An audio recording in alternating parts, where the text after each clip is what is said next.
It was either this or Brown-Eyed Girl. Hey, did you see the video of AI translating that Van Morrison concert into Mandarin Chinese?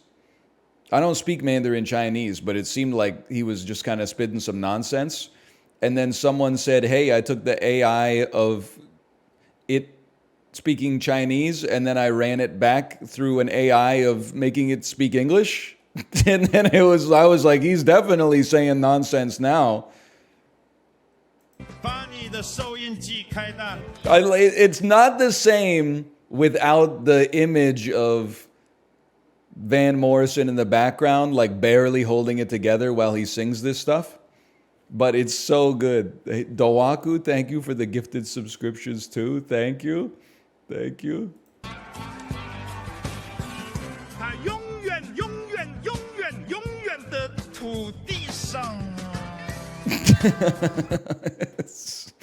And then the English one is so good, man. Turn up your cash register. Hell yeah. On the land of eternity, eternity, eternity, eternity. Open your computer. We can start to make mistakes, real mistakes. I like holding you in my arms. He might have actually said that one. So I can feel. We lined it up tonight. I sold it to a millionaire who was too much for a month. You gave me. Anyway, there's one insane comment. This could be a song that was left off Remain in Light. No, it fucking couldn't. What are you talking about? In what way is this similar to Remain in Light at all? You know, those Remain in Light songs where David Byrne sounds like Frankie Valli and it's just him and a fucking electric guitar and a really high snare drum? Like, what are you talking? This doesn't sound anything like Remain in Light. Let me see the replies. It's got 11 likes. Show more replies. Ha ha ha, the one reply. Ha ha ha ha. I'm surprised it doesn't say, I dated David Byrne in high school. He was mid, to be honest. We will not be doing Factal Sports. It's all about the NBA. You know ball? Yeah, but I want them to represent sports with equal opportunity. Where's my NHL Factal? They don't got equal fans? Oh, I guess we should be fucking doing cricket. What is that big cricket one called? The ends? Baby's got the ends. Every day. And soak the ashes, that's it. NFL fans who say poverty league when all of a sudden Barstool starts running 16-way parlays on India versus Pakistan at the Ashes. And then like 3 seconds later, they're like, I just put my life savings on Billy the Kid getting 17 wickets this end. But how can it be the most popular sport if nobody watches it? Like, I don't know a single person who watches cricket, and it's supposed to be the most popular sport on the planet. It doesn't make sense. Are you from India? No, but you don't know that, so stop being so presumptuous. Mandarin's the most popular language. Do you know people that speak it? Yeah! That doesn't surprise me at all. Didn't you see that, librarian, can we get Van Morrison singing Chinese real quick? Hang on. Is this right? Just 1 second. Yeah, of course, bro. This is my uncle at our Thanksgiving karaoke fest. 把你的收音机开大。它永远、永远、永远、永远的土地上。He was ripping it up, bro. 打开你的电灯。我们可以开始犯错，真的错。真的错，真的错，真的错。Oh, man. He is spitting. I mean, the way he's holding the microphone, you could tell he's having a moment. 真的错。我喜欢抱你在我的怀里。Me holding in my laughter until I watch the retranslated into English one, even though this shit's funny as fuck. 这样我能感觉到的。我们今晚见谅他。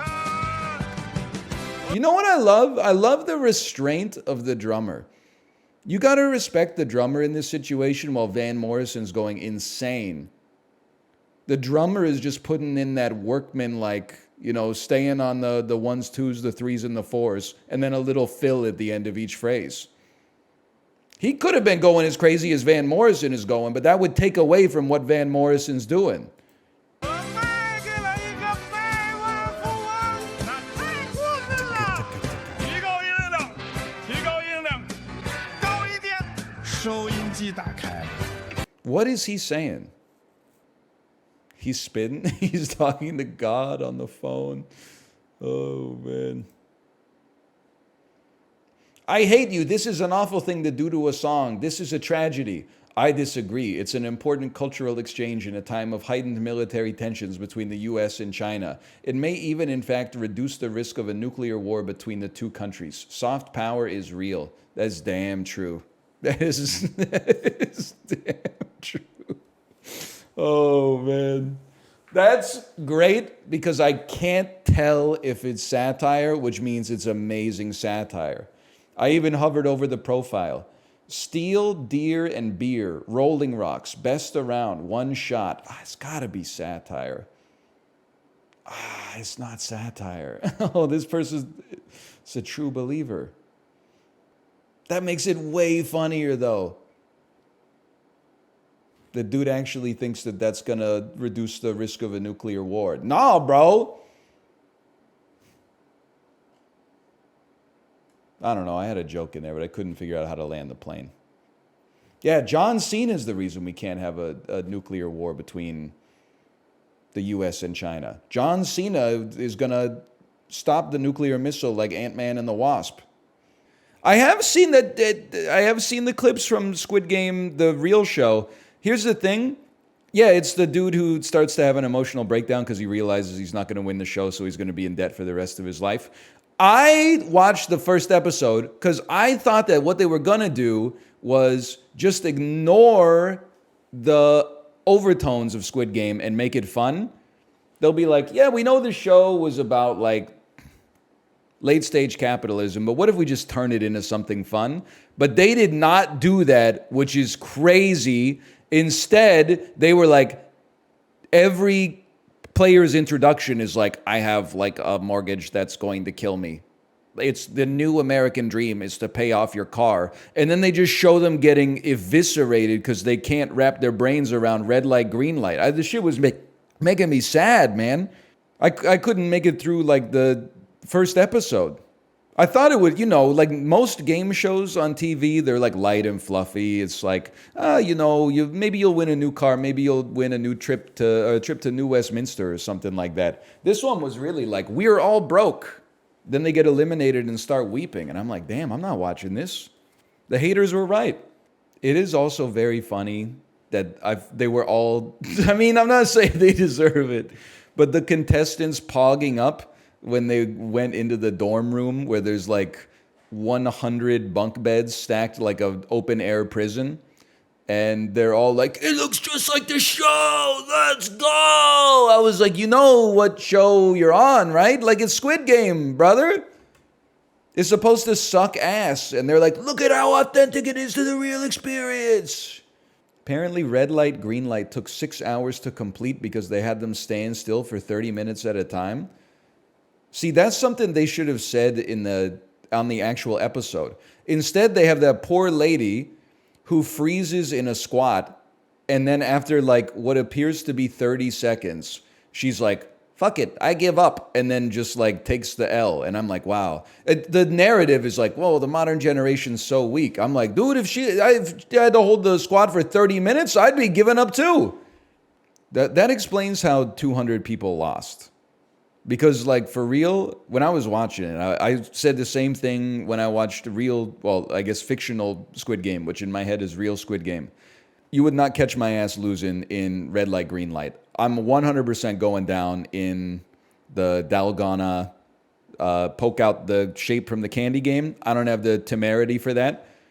I don't have the detail-oriented brain that excels at that. I don't have that kind of patience. I would get impulsive and try to go fast, and I would break the cookie for sure, and they would kill me. But you would not catch my ass losing red light, green light. All you have to do is not walk when it's a red light. Like, I don't understand. What about tug of war? Well, thankfully, I wouldn't have to worry about it because I already would be dead from the candy game. So I don't have to worry about all that tug of war stuff or the tiptoe at the end, or I don't need the marble game where you got to trick somebody into killing themselves so you can survive or whatever. What if you got square in the candy game? Circle's the easy one, right? And then umbrella's like the nightmare. I'm just being honest. I'm not even sure. Oh, triangle's the easiest? I don't even know if I could do triangle, man. It's just not in my wheelhouse, okay? You could catch my ass eating the cookie. I might as well go out with a full tummy, 21 calories of straight burned sugar, straight to the dome piece. I'll probably try to eat some other cookies on my way out. Hey, did you see the Matt Rief podcast video, Chiblee? Where he said a lot of people hate on me online, and then I realized that people only hate on strangers out of jealousy.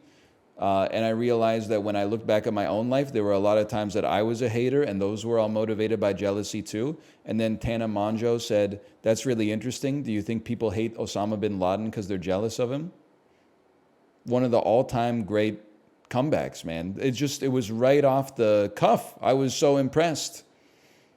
That's the thing. I don't really hate anybody. Here's a very humbling experience that epiphany that I've had recently. Because so many fucking people hate me for really no reason. And it really made me realize that like people only hate somebody they're jealous of. And I've been guilty of hating people. And when I really sat back and thought about it, it was because I was jealous of where that person was in their life. I felt like maybe they got an opportunity that I should have gotten. That was a really, really good, well-rounded answer. I'm trying to wrap my head around. Do you think people who hate Osama bin Laden are jealous of him? Yeah. Life is temporary. Do you not care about that? I mean, people are going to die, but inevitable maybe? I can't believe that we're on like echo number 7 of that discourse. Did you now see that that lady said that her dog is more important than any other child on the planet? Which is fine for you to believe. I wouldn't say it out loud, personally, but and then someone else said, that's insane. If a stranger's child and my cat ran out into traffic, I would be sad for my cat, but I would save the child for sure. Someone replied to them and said, then you don't deserve your cat, and then a clown emoji, and then the middle finger emoji, bro. It literally hit them with the clown middle finger on that one. That said, I hope your cat divorces you, bro. Shit got me good when I saw the clown middle finger emoji combo. The clown finger? Oh, man. It's the same way I feel whenever there's like a Reddit post that's obviously made up about like a husband and wife having a disagreement, and it gets quote tweeted by like 100 accounts that are like, do straight people even like each other? Bro, that shit was written by ChatGPT. Don't let it like cloud your view of society, all right? You got to leave your house from time to time. Took my bike to the lake, brought my shovel, brought my rake, took my boy to the swing, let him swing, let them ring. Bought my friends Italian beef, make them fart and make them queef. Abraham Lincoln was governor here. Only a steel man can be enough. You know what I'm talking about? Sufjan Stevens?